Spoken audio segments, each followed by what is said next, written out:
ఇప్పుడే జీ5 app download చేయండి. చూడండి మీ ఫేవరెట్ టీవీ షోస్ ఎప్పుడైనా ఎక్కడైనా. దాత్రి, ఆఫ్టర్నూన్ పైన అయితే హీరోయిన్తో స్టోరీ డిస్కషన్ చేయడానికి డైరెక్టర్ వస్తున్నారంట. మనం వెళ్తే డైరెక్టర్ రాకముందే వెళ్ళాలి. ఎందుకంటే డైరెక్టర్ వచ్చాక ఆ డిస్కషన్ ఎంత టైం పడుతుందో మనకి తెలియదు కదా. అలాగే, డైరెక్టర్ రాకముందే మనం వెళ్దాం. ఎలా కుదురుతుంది దాత్రి? ఇక్కడ పిన్నిని కూడా చూసుకుంటామని కమిట్ అయ్యాం కదా. మీకోసం తినడానికి నేను ఏదైనా రెడీ చేసి తీసుకొస్తాను. కొంచెం బాగా చేసుకోండి. నా అత్తయ్య గారే నన్ను పంపిస్తారు కేదార్. అదెలా పాసిబుల్ అవుతుంది దాత్రి? మనమందరం అనుకున్నట్టు అత్తయ్య గారికి పక్షవాతం రాలేదు కేదార్. మరి పక్షవాతం వచ్చినట్టు నటిస్తున్నారంతే.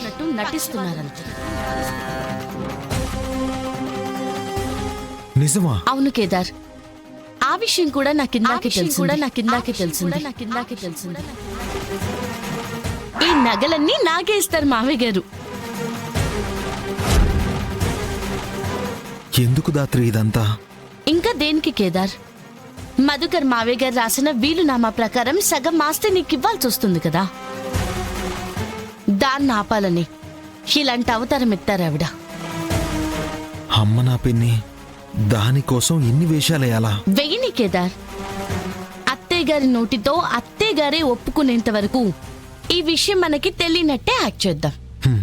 అలాగే దాత్రి, ఇప్పుడు ఏం చేద్దాం అనుకుంటున్నావు? పక్షవాతం వచ్చినప్పుడు ట్రీట్మెంట్ చేయడం కష్టమేమో, కానీ డ్రామా చేసే వాళ్ళకి ట్రీట్మెంట్ చేయడం మన కష్టమేం కాదు కదా. మన స్టైల్లోనే ఆవిడకి ట్రీట్మెంట్ చేద్దాం.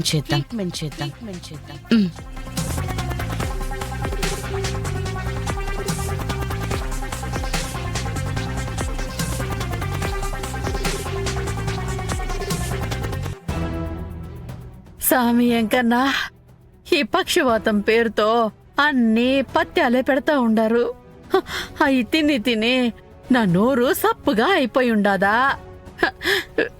ఈ పొద్దైనా కొంచెం మసాలా, కొంచెం కారంగా ఏమైనా తీసుకొచ్చేలా చూడు సామి.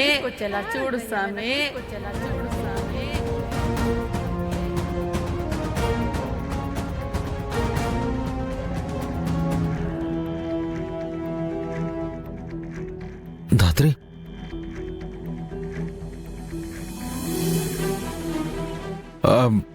దాత్రి, ఇవన్నీ పెడితే పిన్ని పైకి పోతుందేమో. పైకి పోకుండా ఎంత వాడాలో నాకు తెలుసు. దాత్రి, కేదార్, నీకు పిన్ని గిన్ని లాంటి సెంటిమెంట్స్ ఏమైనా ఉంటే నువ్వు ఇక్కడే ఉండు. నేను వెళ్ళి పని పూర్తి చేసుకుని వస్తాను.